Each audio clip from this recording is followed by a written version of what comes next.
Great charcoal drawings are all about the values. Let me show you. We're using smooth surface drawing paper, natural vine charcoal, charcoal pencils, medium and soft willow charcoal, a blending pad, and a kneaded and electric eraser. When you're starting any type of drawing, you want to break it down into the most basic form possible.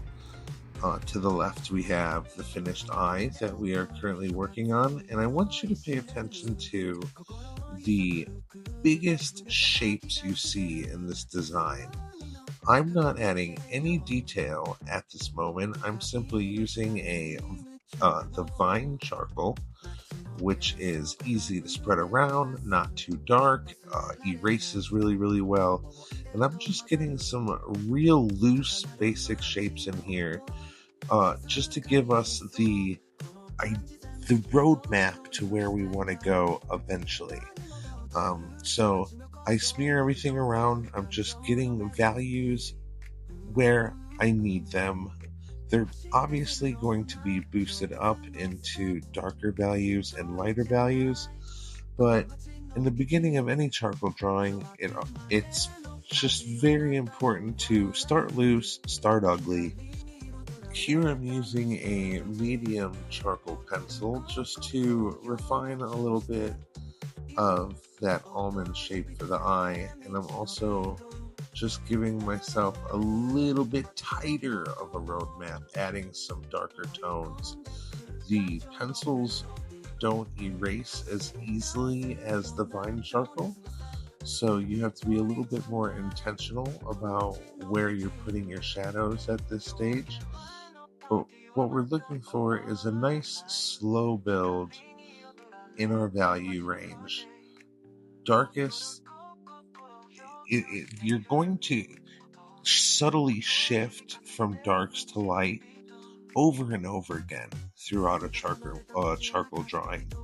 It's not a linear, straightforward thing. You lighten areas, you darken areas, you lighten areas, you darken areas, but it ultimately is a very slow build. Right now, you have the opportunity to use that left image as your reference. I drew this eye just out of my head. I've drawn thousands and thousands of eyes, so I just kind of went with whatever.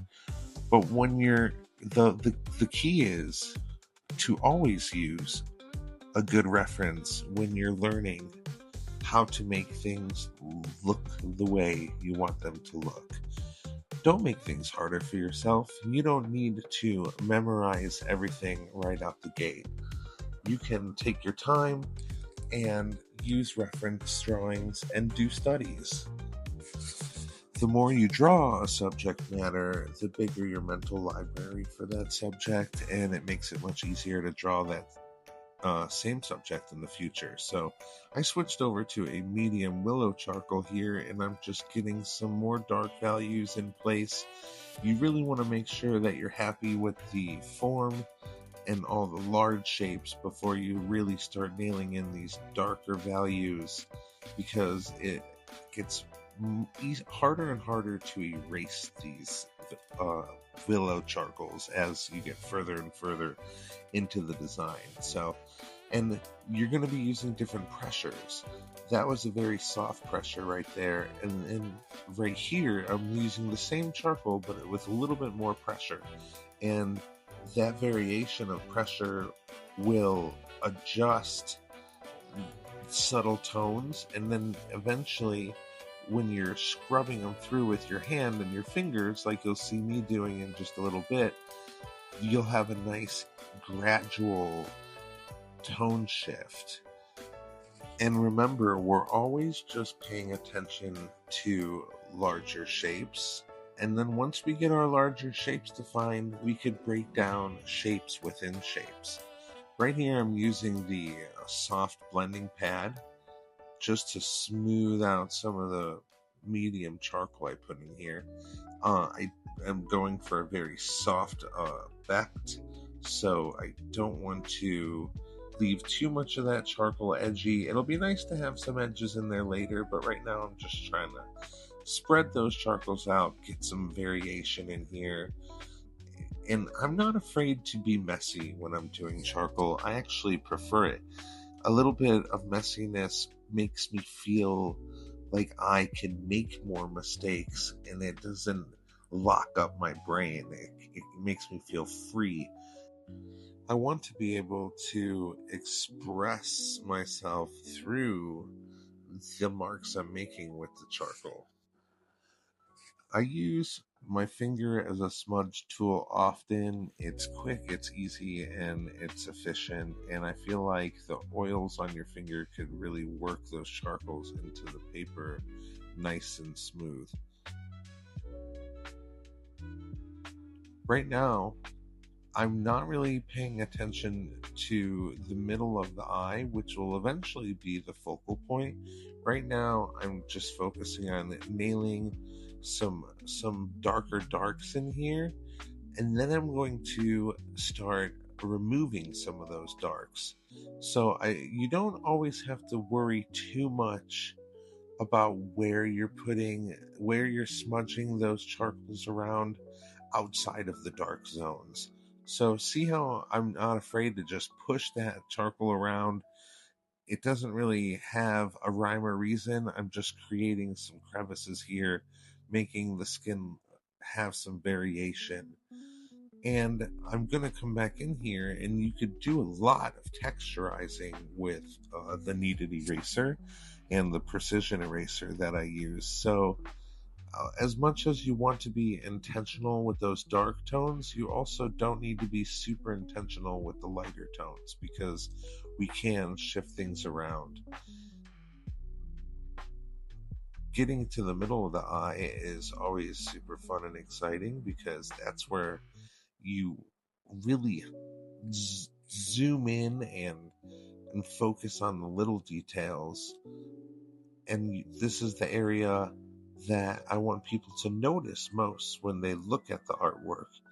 I think it's important to intentionally think about where you want people's eye to go when the artwork is done. And if you have that in your head before you start working on it, it's easier for you to recognize where you really need to put in extra effort in your drawing, and areas where you could kind of just shove some charcoal around and let it be. I'm still refining parts of this drawing, but there are going to be lots of areas that are just loose, and that's okay, because if everything was super tight all the time, then you would just have a very stiff looking piece of artwork. So you want to keep things loose, and you want to keep things fun, because at the end of the day, that is what we're doing here, is having some fun. It's important to remember that, because one day art can absolutely be your full-time job, and you might have to do projects that you're not as excited about, but keeping that eagerness to learn and that willingness to experiment keeps things fun. So anytime you see me using this really tiny piece of charcoal, that is going to be the soft charcoal, soft willow charcoal to be exact, and that is the darkest charcoal that I use. It's very hard to lift from the paper once it gets to a certain point, so just be weary. But your goal in some of those areas is to get it as dark as possible, and this charcoal really does the trick. You could already see at this stage in the drawing process that it's starting to pop a little more. I'm not too concerned about the tiny details. I'm still focusing on main shapes and main values, mostly the mid and dark values, because the the highlights and the lighter areas can be adjusted with an eraser towards the end of the project. It's really one of the more fun parts of the design, is just pulling out those highlights and those subtle tone shifts with an eraser. It brings the piece to life, one little eraser mark at a time. It's interesting, because the whole time you're putting values into the drawing, and you're moving things around and you're making them darker and you're focusing on getting some nice midtones. And then at the end, the real magic is removing that charcoal that you just spent so much time putting in there, but you want to do it accurately and with precision, of course. So right here I'm using a little bit of medium charcoal because I want it to spread around a bit, but I don't want it to get too crazy. That's another thing for you to remember, is that the soft charcoal, it really can spread rather far. So if you're trying to darken an area but you don't want it to darken too much away from a single spot, then you want to go with the medium charcoal. The soft charcoal can definitely spread further than you might want it to. So I'm busting out magic tool here, a little kneaded eraser action, and I'm just pulling some of these lights away, making textures and marks, and always exploring different things and knowing that I could always go darker if I need to. This is not tattooing, this is charcoal, and you can adjust things and move them around. So don't be afraid to try different things and make mistakes. It's all part of learning. So here I'm back with the soft charcoal. I'm really trying to pull some darker tones, and the darker I can make areas, it complements the lighter areas. If there's not a yin and a yang to your piece, and darks that complement lights and lights that complement darks, then your drawing is always going to look flat. Paying attention to your value shifts is the most important aspect of getting something to look like what it's supposed to look like, whether it's an animal, whether you're drawing an eye, even if you're doing portrait work. You want to pay attention to where your darks are and where your lights are and all the values in between. Drawings could look very flat if there's too much of the same value, so it's important to have a wide range of values. I'm still pulling things away here with this kneaded eraser. If I pull the eraser, if I pull the eraser away from the screen, it's because I'm pulling it and twisting it and trying to get a clean edge, because these kneaded erasers get dirty real fast. They're not too expensive. I think you can buy 2 of them for about $5 on Amazon. So it's always good to have a few things extra on the side, because I go through quite a bit of them. So note to self. Right here I'm using the precision eraser, which is a lot of fun.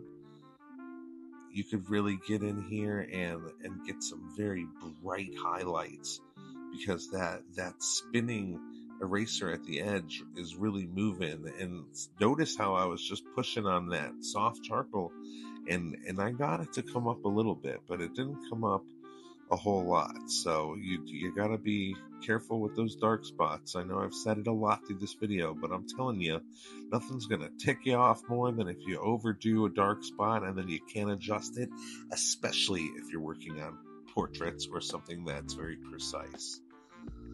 So in here we're doing our best to remove some of the medium charcoals. I'm coming in here, and this is where I start to really focus on the little accents that draw people into the artwork. That contrast, that harsh contrast between the darks and the whites are going to grab people's attention immediately. So the stage that we're working on right now with this eraser is the focal point. What are people going to notice the second they look at this drawing? What do I want them to really focus on? And that's that center eye with the highlights and the curvature. The outside on this drawing became very almost outer spacey, which is interesting. It's a little abstracty there. Which is cool. I like the outer spacey look. I also like the little spiral universe vibe that this eye is giving. That wasn't originally part of the plan, but it turned out really, really cool. That is the beauty of art. You never know what you're going to come up with. I'm going to be doing a whole lot more tutorials with charcoal. I will be doing more painting too in the future, but charcoal is a nice fast medium. You learn so much when you use charcoals. I really encourage you to always continue drawing every day. You're only going to get better. I hope you learned something from this video, and if there's a specific subject matter you'd like me to do a tutorial on in the future, leave me a comment and I will do my best to do that for you. Good luck and happy drawing.